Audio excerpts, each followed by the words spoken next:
Good morning, everyone, and welcome to today's Daily Word. It's Friday, February 19th of the year 2021. Friday, we end another week in the month of February. So I'm glad you could join me for a few minutes this morning as we just converse a bit about Scripture and about life and about how we're called to live our lives together. Reminder that Sunday morning is the first Sunday in Lent, and so we will share in the sacrament of communion. So you're going to want to have your communion elements ready so that you can share communion with us. It can be anything: bread, crackers, toast, whatever works for you. Juice, coffee, water. Again, whatever works for you and what you have in your house is fine. And you'll want to have those things ready. Also, on Sunday, and I said it yesterday, during the season of Lent, we're going to be using some various creeds to help us in our worship. And this Sunday, we're going to be using the Maasai Creed. And so that was included in your email today, as well as the bulletin and the hymns for Sunday. So all those things are available in your email that came today. And of course, we'll have those things on the screen Sunday morning as we worship together at 10:15. And just a reminder that our plan is to be back for in-person worship on March 21st. So I know it's a month away, but that's our plan, and we hope that you'll be ready to join us for in-person worship as we approach that Sunday, March 21st. So it's Friday, and I pray you'll have a great day and look forward to a great weekend. So our scripture this morning comes from the book of 1 John, chapter 4, verses 16 through 21. And we hear these words. And so we know and rely on the love God has for us. God is love. Whoever lives in love lives in God, and God in them. This is how love is made complete among us, so that we will have confidence on the day of judgment. In this world, we are like Jesus. There is no fear in love, but perfect love drives out fear, because fear has to do with punishment. The one who fears is not made perfect in love. We love because he first loved us. If we say we love God, yet hate a brother or sister, we are liars. For if we do not love a fellow believer whom we have seen, we cannot love God whom we have not seen. And he has given us this command: those who love God must also love one another. So there's a lot to unpack in this. It talks, of course, a lot about love, and that how we're called to live is in love, and that God is love, and that God's love is reinforced then in me, and it's reinforced in you.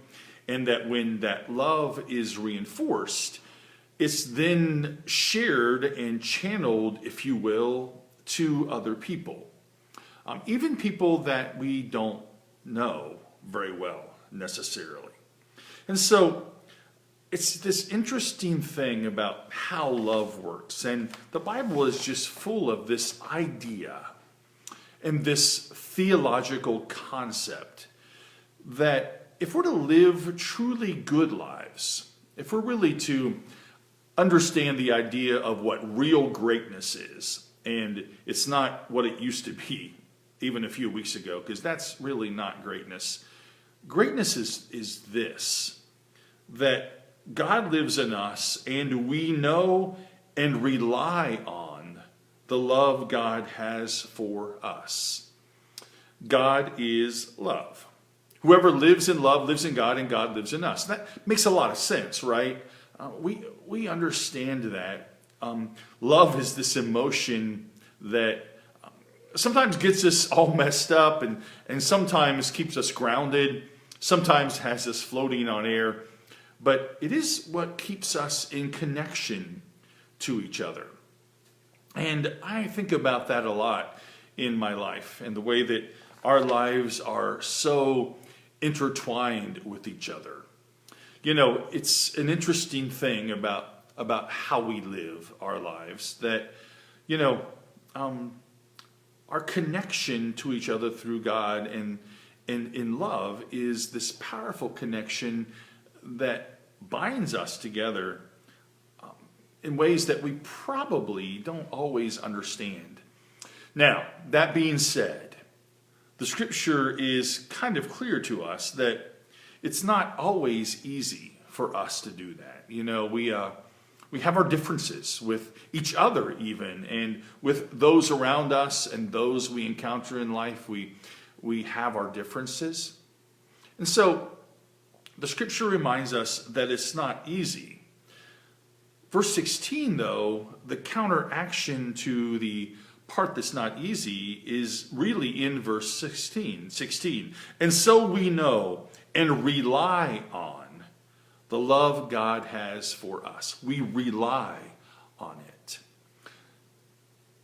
So all this idea in our world about how we're called to live together and how we're called to love each other is really rooted and grounded in relying on the love that God has for us. Now, it's interesting that there's another piece to this that really jumped out at me this morning, and it's in verse 18.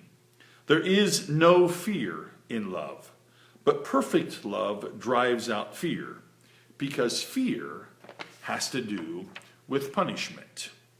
Now, it's true that fear and anxiety have a way of taking up all the space in the room. You know, fear, it weakens our immune system, it causes us stomach aches, it gives us headaches, it accelerates the aging process, and sometimes even fear, you know, can lead to premature death. And fear permeates a lot of what we do. You know, I struggle recently, and I've said this before, I struggle really a lot with fear these days. I'm afraid of falling. Knowing that if I fall, I've said to someone, that's just the end of me if I fall, because of how I feel.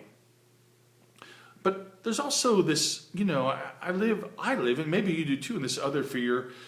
You know, when I think about the surgery that I'm facing next Thursday, I'm scared. I live in fear. Not because of the doctors or the process, just the idea of surgery. We sometimes, you know, in my life, sometimes I let fear of those things dominate in my life.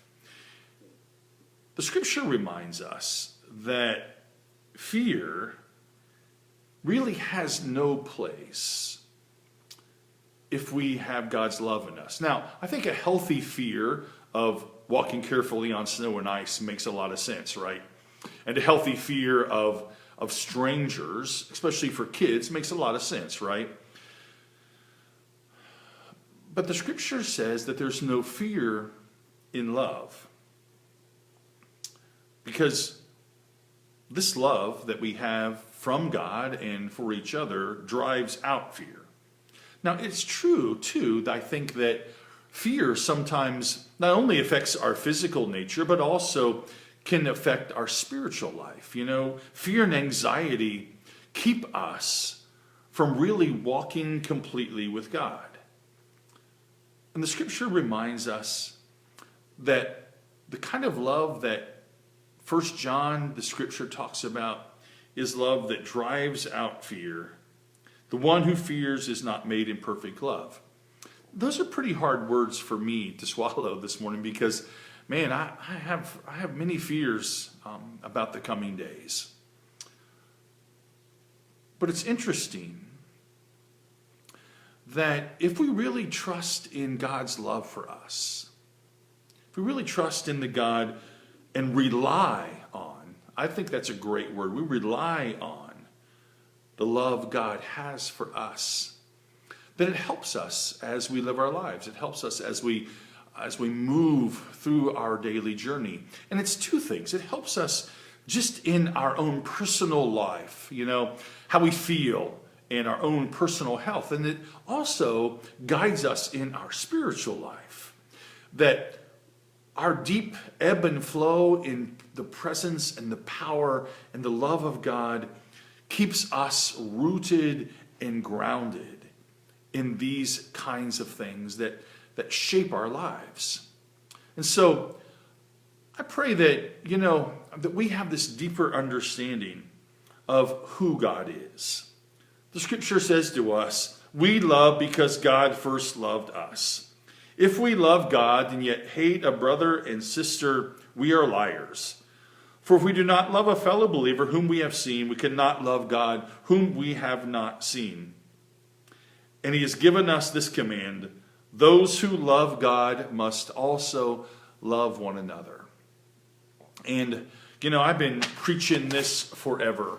And I've been preaching it recently, of course, in this year.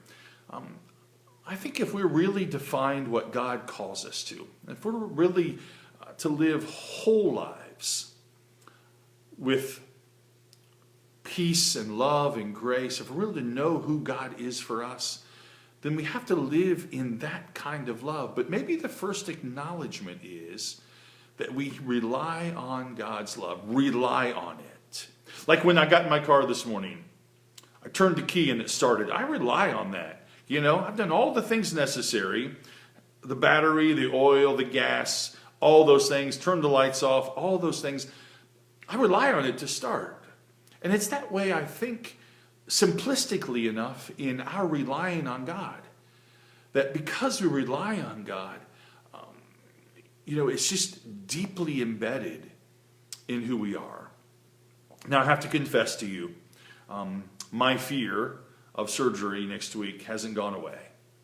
I live in it, pretty constantly, unfortunately.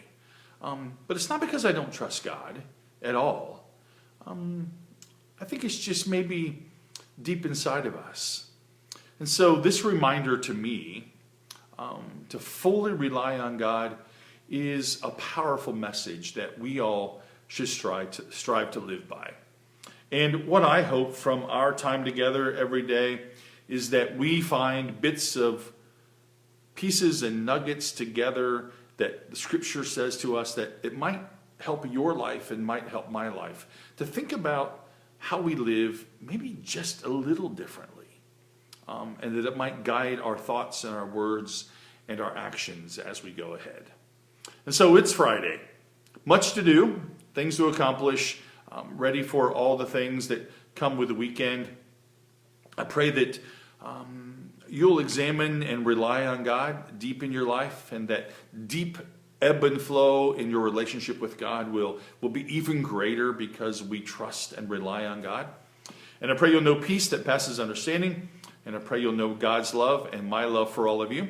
I look forward to worshiping with you on Sunday morning at 10:15, and then gathering again on Monday morning at 10 o'clock. Have a great day and a great weekend.